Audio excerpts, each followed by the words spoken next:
Hi, I'm going to be talking about the values and vision process that's taken place on Monday, the 5th of January, the inset day. And I just wanted to clarify what it was about so that we as governors, are on the same page about it. The theory behind it is that development and change of an organization comes most effectively through an understanding and articulation of the culture or the values or the ethos, all of which words I use interchangeably here. And unlike a joke, which is spoiled by spelling it out absolutely clearly, being very clear across the organization about the values that we share is very important. And as I say, it is the most effective way of driving change. What is not effective, for example, is firefighting individual situations or even tinkering with structures. What research has shown is that there are many, many different structures that can succeed. Similarly, they can fail. What seems to be the unifying factor in a successful organization is where everybody understands the common purpose of the school. Now, it seems, or the organization, it seems to me, and I, having spoken informally with others, that there are a few of us who share the idea that we just need to refocus what it is that are the core values of our school. And Ofsted having been successfully negotiated, we now have a little bit of time and space to articulate the values. What are the advantages of doing this? Well, it ensures that everybody pulls in the same direction. Now, it was interesting when I gave this little talk to the various adults in the school, including the TAs in particular, it very quickly emerged that although they are all committed to the children and to the school, they have very different models, mental models, about what the core purposes of the school should be. So some articulated that we need to ensure to succeed those who are least well off, that we concentrate on maths and English, and in fact we should do it more than we currently are. Others suggested that we should widen the curriculum to make it as broad and interesting as possible, and in that way give access to those less well-off students. And that emerged very quickly, and it was a discussion, interestingly, that those TAs hadn't had the space to have.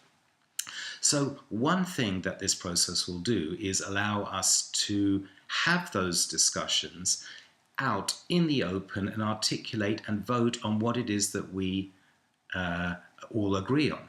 Now, what became clear from the exit interviews was that the staff was slightly unclear. Although they thought the school was great in many ways, they had become unclear as to what the core purpose was, and they felt overwhelmed by a plethora of initiatives.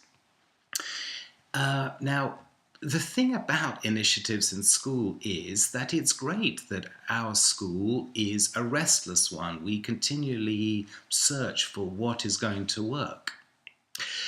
But what the research, particularly this Visible Learning by John Hattie, which is the kind of Bible of educational research at the moment, is that everything works, bar holding children back a year and beating them. Everything has an impact on pupil progress. The question is, the Holy Grail is, what has the most progress? And that it is that we should be, that's what we're looking for. So how does this tie into what this values vision process is? It's split into two on the day, on Monday the 5th of January.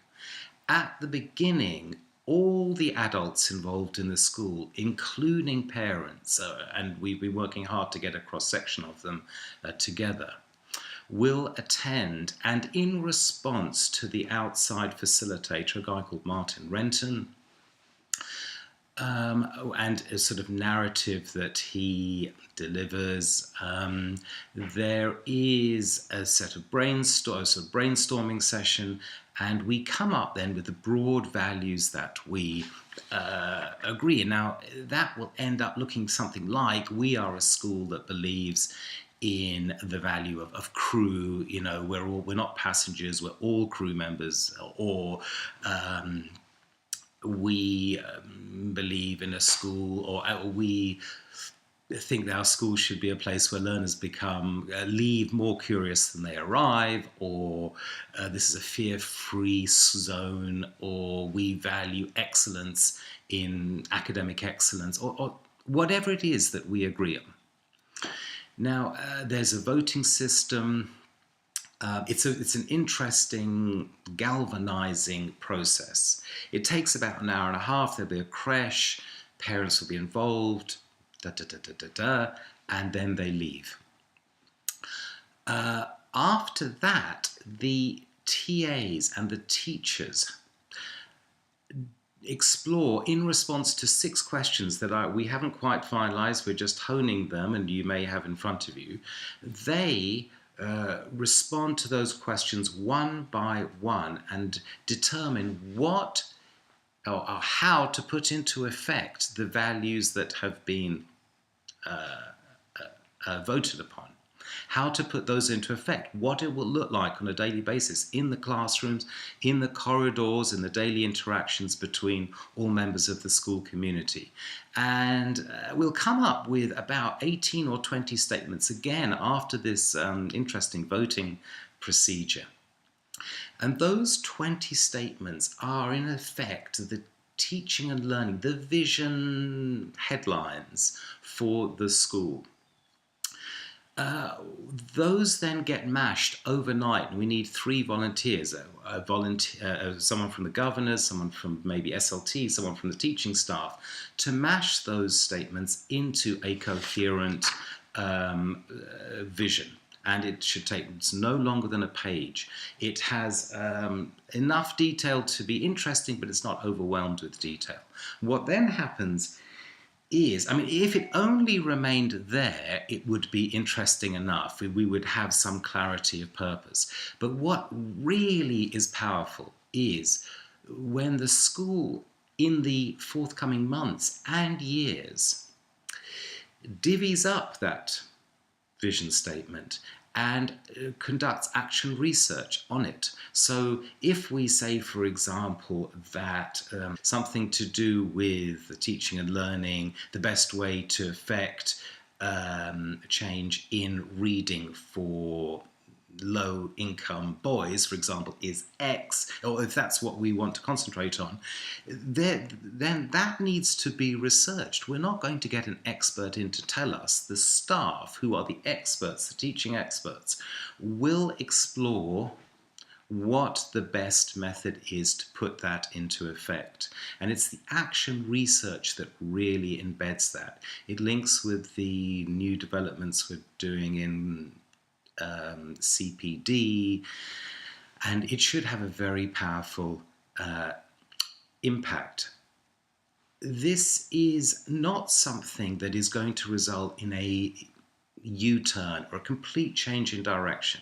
I think it will help articulate the direction that we want to go in. There will be buy-in because it's not imposed from top down. There's buy-in from all sections of the community. It means that the school really serves the community.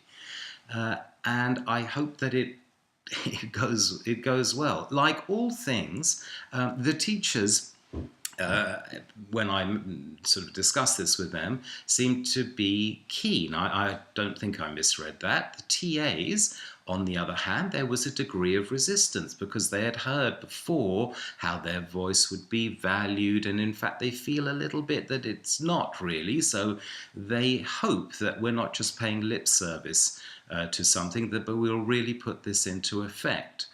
And I like everything, the more energy we put into this, the more successful it will be. So that is the vision process. And if you have any queries, of course, you'll let me know. Thank you very much.